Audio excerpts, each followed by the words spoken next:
So welcome to this study session. इस study session में आप जानेंगे बेसिक अकाउंटिंग कॉन्सेप्ट जैसे double entry system of accounting किसे कहते हैं, अकाउंटिंग इक्वेशन क्या चीज़ होती है। बेसिकली ये बिगनर्स लेवल लेक्चर है और इसका मोड काफ़ी इजी लेवल पे पेश किया गया है। Let's move ahead then. Okay, business चलता किस तरह है? बिजनेस चलता है अपने रिसोर्सेज के जरिए। रिसोर्सेज या जराए बिजनेस की उन तमाम चीजों को कहते हैं जो बिजनेस को फायदा पहुंचाती हैं और जो बिजनेस को चलाने के लिए इंतहाई जरूरी होती हैं, जैसे बिल्डिंग, लैंड, कैश वगैरह। अब बिल्डिंग या इमारत या जमीन या कैश वगैरह बिजनेस में ओनर ने या मालिक ने खरीद के बिजनेस में क्यों डालें? ताकि बिजनेस को फायदा पहुंचाए, बिजनेस रन हो, बिजनेस चले। बिजनेस इन्हीं की बेस पे तो चलता है।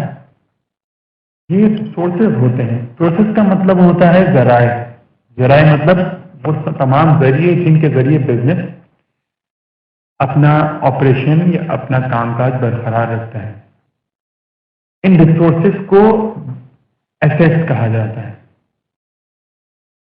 असल में हम अपनी रोजमर्रा की जिंदगी में डबल एंट्री सिस्टम नहीं इस्तेमाल करते। हम अपनी पर्सनल लाइफ में सिंगल एंट्री सिस्टम इस्तेमाल करते हैं। अब ये सिंगल एंट्री सिस्टम क्या होता है? सिंगल एंट्री सिस्टम वो सिस्टम होता है जो हम नॉर्मली अपनी जिंदगी में इस्तेमाल करते हैं। यानी कि जब भी कोई बिजनेस ट्रांजैक्शन होती है तो हम खुद ब खुद उसको सिर्फ एक इफेक्ट रिकॉर्ड करते हैं। एक इफेक्ट यानी उसका इफेक्ट सिर्फ रिसोर्सेज पे। रिसोर्सेज मतलब एसेट, यानी सिर्फ एसेट पे हुआ हुआ इफेक्ट रिकॉर्ड करते हैं। मिसाल के तौर पे आप ये समझ लें कि अगर हमने बैंक से लोन लिया हुआ है, कर्जा लिया हुआ है बैंक से, और हम बैंक को कर्जा चुकाना चाहते हैं या अदा करना चाहते हैं, repayment of a bank loan हम कर रहे हैं इस वक्त। तो हम जब बैंक को रीपे करेंगे तो हम अपने पास ट्रांजैक्शन किस तरह रिकॉर्ड करते हैं? हम सिंपली अपने पास सिर्फ इतना सा रिकॉर्ड करते हैं कि एक चेकबुक उठाते हैं, उस पर अमाउंट लिख देते हैं, 10,000 20,000 जो भी हमने बैंक को अदा करनी है वो लिख देते हैं और पे कर देते हैं। और हम ये समझते हैं कि हमने जो बैंक के ऊपर, जो अपने चेकबुक के ऊपर जो रिकॉर्ड किया है, या अपनी ये एंट्री, ये ट्रांजैक्शन, ये काफ़ी है कि हमने कैश पे कर दिया है बैंक को। ये सिर्फ एक साइड ऑफ एंट्री है जो हमने रिकॉर्ड की है। यानी ये सिर्फ एक इफेक्ट है अपने कैश पर हमने क्या किया। हमने दूसरा साइड बिल्कुल रिकॉर्ड नहीं किया। दूसरा साइड भी तो था, यानी वो कर्जा हमने लिया हुआ था, लेकिन हमने कर्जा लिया हुआ था, जितना लिया हुआ था जितना अदा कर दिया।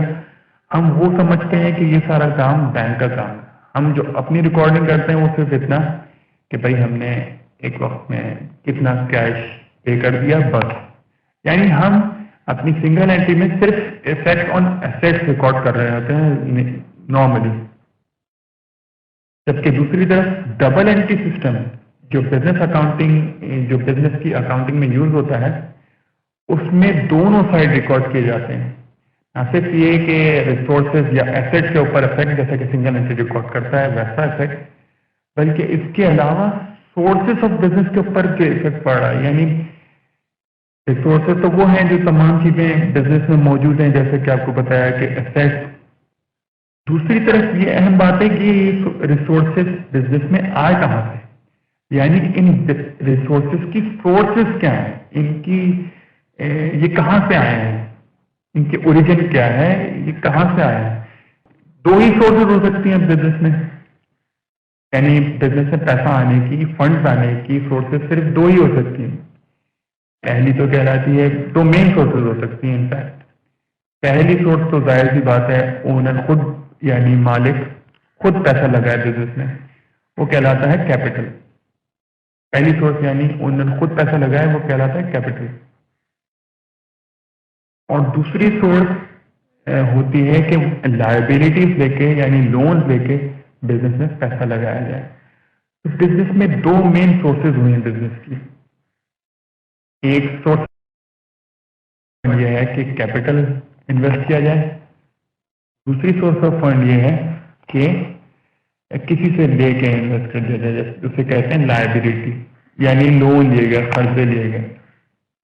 लिहाजा डबल एंट्री अकाउंटिंग सिस्टम में मतलब ये है कि हर बिजनेस इवेंट यानी हर ट्रांजैक्शन या हर लेन देन का मामला उसकी दोनों साइड डबल एंट्री सिस्टम में देखी जाती है। यानी रिसोर्सेज, रिसोर्सेज मतलब एसेट साइड के बिजनेस में क्या क्या चीजें मौजूद हैं, उनकी जाहिरी शक्ल, मिसाल के तौर पे लैंड, बिल्डिंग, इक्विपमेंट, प्लांट वगैरह मतलब फैक्ट्री वगैरह का जो कुछ भी चीजें हैं जो बिजनेस में डाली गई हैं इस मकसद के लिए कि भाई ये बिजनेस को फायदा पहुंचाएंगी और फायदा पहुंचाना उनका एक्सपेक्टेड है, उम्मीद है कि फायदा पहुंचा दें, ये कहलाती है रिसोर्सेज या assets of business.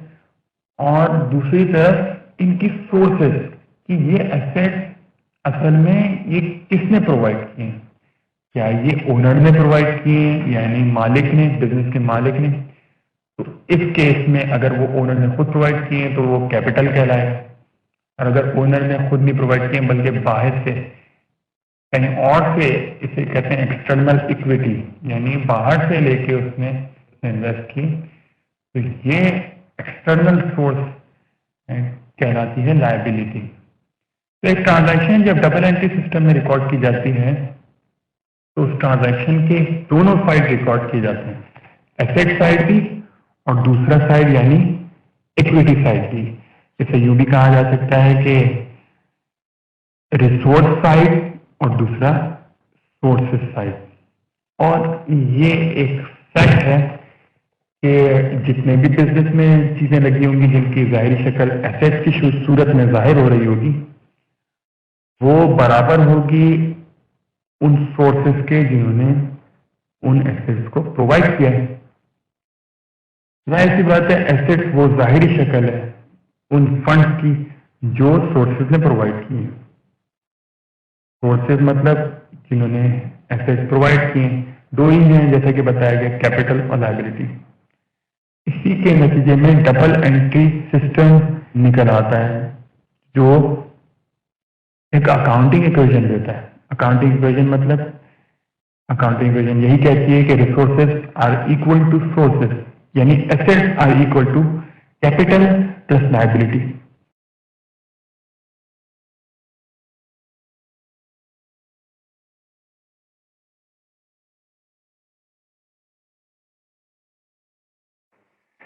In short हम ये कह सकते हैं कि double entry system of accounting में resources are equals to sources, मतलब एसेट्स यानी बिजनेस की चीजें वो बराबर होती हैं कैपिटल प्लस लायबिलिटी के मजमुए यानी सम के बराबर।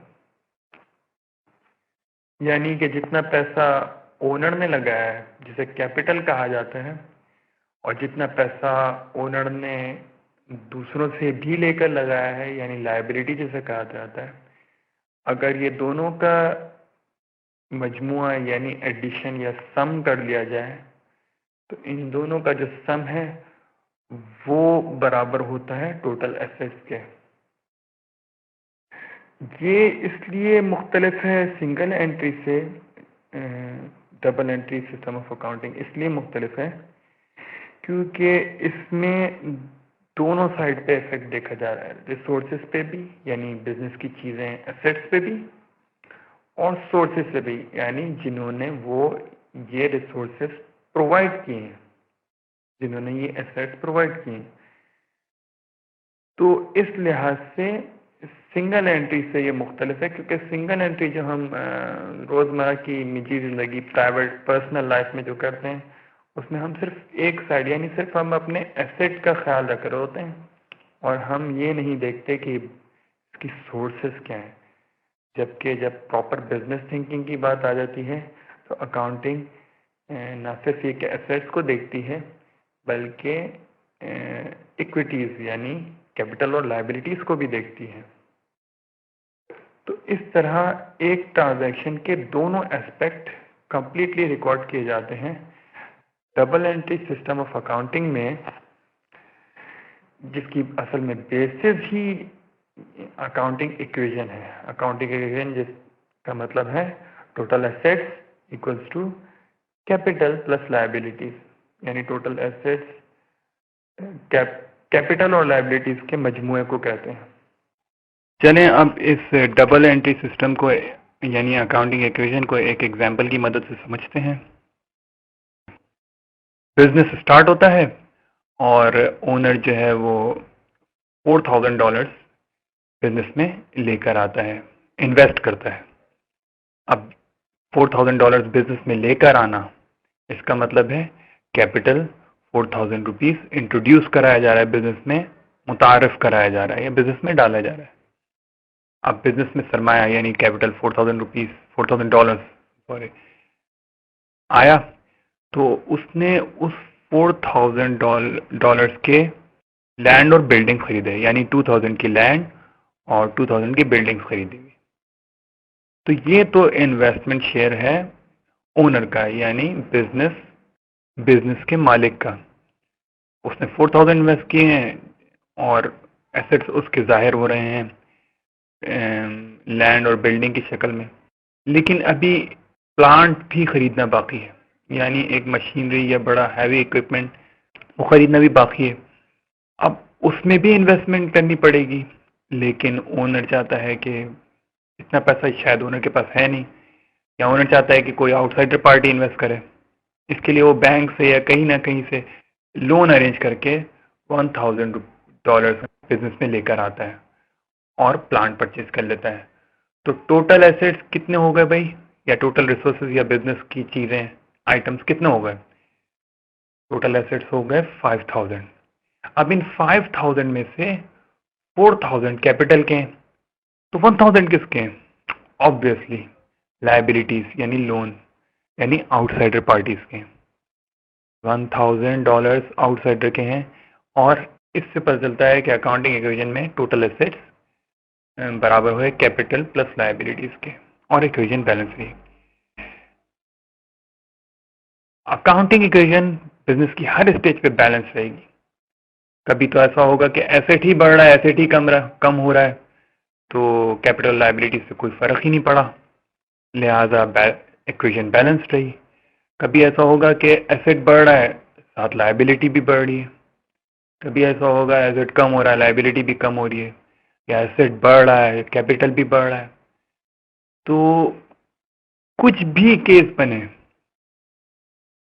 एसेट्स यानी टोटल एसेट्स इक्विटीज के बराबर होंगे। इक्विटीज कहते हैं कैपिटल और लायबिलिटीज का एक मजमूई टर्म, इनकी कंबाइंड टर्म है, कैपिटल और लायबिलिटीज की इक्विटीज, यानी एसेट्स इक्विटीज के बराबर होते हैं, यानी रिसोर्सेज सोर्सेज के बराबर होते हैं, और यही अकाउंटिंग इक्वेशन है। जब भी हम बिजनेस को स्टार्ट करते हैं, तो बिजनेस को स्टार्ट करने के लिए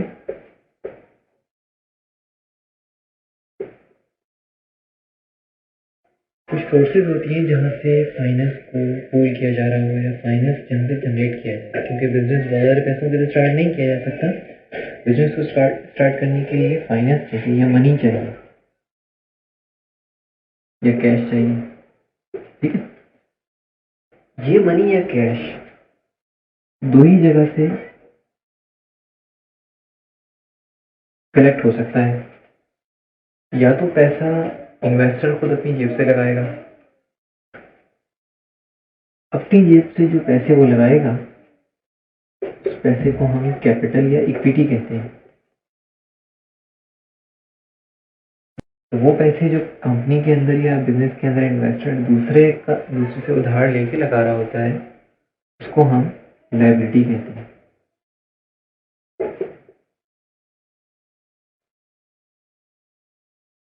बिजनेस से जैसे ही इंजेक्ट होता है, बिजनेस के अंदर आता है, हो सकता है कोई बिल्डिंग खरीद ली जाए, हो सकता है कोई इक्विपमेंट खरीद लिया जाए उस पैसे से, हो सकता है कोई प्लांट खरीद लिया जाए, कुछ व्हीकल्स खरीद ली जाए, कोई फर्नीचर परचेज कर लिया जाए। तो हमारे पास बिजनेस की जो रिसोर्सेज हैं वो बिल्डिंग, इक्विपमेंट, प्लांट, व्हीकल और फर्नीचर की शक्ल में मौजूद हैं। और जो सोर्सेज हैं बेसिकली वो सोर्सेज ऑफ मनी या कैश है, जहाँ से कैश इंजेक्ट होकर बिजनेस के अंदर इन्वेस्ट होता है। इन्वेस्टमेंट दो डिफरेंट किस्म की है। बाहर से जो गैर पैसा लगा रहा है वो लायबिलिटी की शक्ल में एक्सटर्नल इक्विटी कहला रहा है, और जो कैपिटल की फॉर्म में ओनर अपना ज़ाती आउट ऑफ पॉकेट इन्वेस्टमेंट कर रहा है उसे हम इंटरनल इक्विटी या फिर ओनर इक्विटी कह रहे हैं। हमारे पास सोर्सेज की शक्ल में इसका मतलब ये हो गया कि कैपिटल प्लस लायबिलिटी मौजूद है, और इन्हीं कैपिटल लायबिलिटीज से मिलकर रिसोर्सेज जनरेट की जा रही हैं building, equipment, plant, vehicle, furniture की शक्ल में। इसमें कैश भी शामिल किया जा सकता है, कैश या बैंक। और ये तमाम रिसोर्सेज अकाउंटिंग की टर्म में एसेट्स कहलाते हैं। तो हमारे रिसोर्सेज हमेशा इक्वल होंगे सोर्सेज के, और इसी इक्वेशन को हम अकाउंटिंग की इक्वेशन कहते हैं, और इसी इक्वेशन की मदद से बेसिकली हम बैलेंस शीट बना रहे होते हैं, बैलेंस शीट डेवलप कर रहे होते हैं। क्योंकि बैलेंस शीट के अंदर हम asset side left hand side पे लेते हैं और कैपिटल और इक्विटी राइट हैंड साइड पे रखकर बैलेंस शीट को इक्वल करते हैं। तो वो शीट जो हमें ये बताती है कि एसेट्स हमेशा इक्वल ही होंगे कैपिटल प्लस लायबिलिटीज के, उस शीट को ही बेसिकली हम बैलेंस शीट कह रहे होते हैं।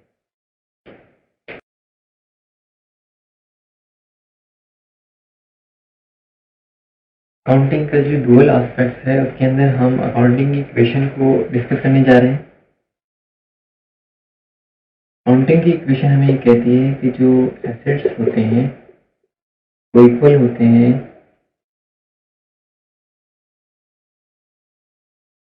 Owners equity plus liabilities.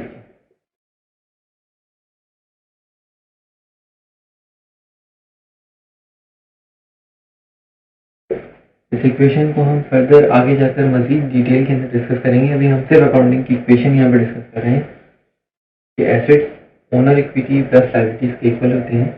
यहाँ हम स्लाइटली तीनों टर्म जो यहाँ पे यूज हो रही हैं उनकी एक ब्रीफ इंट्रोडक्शन ले लेते हैं। एसेट से मुराद वो रिसोर्सेज होती हैं जो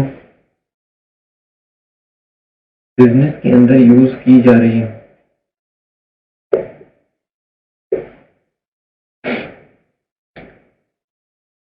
रिसोर्सेज हमेशा किसी न किसी शक्ल में होंगे, इन काइंड होंगे। मिसाल के तौर पे इक्विपमेंट एक रिसोर्स है जिसके जरिए से बिजनेस को रन किया जा रहा है। व्हीकल अगर बिजनेस में यूज हो रही है तो वो रिसोर्स है। कैश अगर बिजनेस में यूज हो रहा है तो वो रिसोर्स है। अगर कस्टमर की कोई पेमेंट कंपनी ने रिसीव करनी है तो वो जितना अमाउंट रिसीवेबल की शक्ल में मौजूद है वो रिसोर्स है। तो ये तमाम रिसोर्सेज जो कंपनी के अंदर मौजूद होते हैं इन्हें एसेट्स कहा जाता है।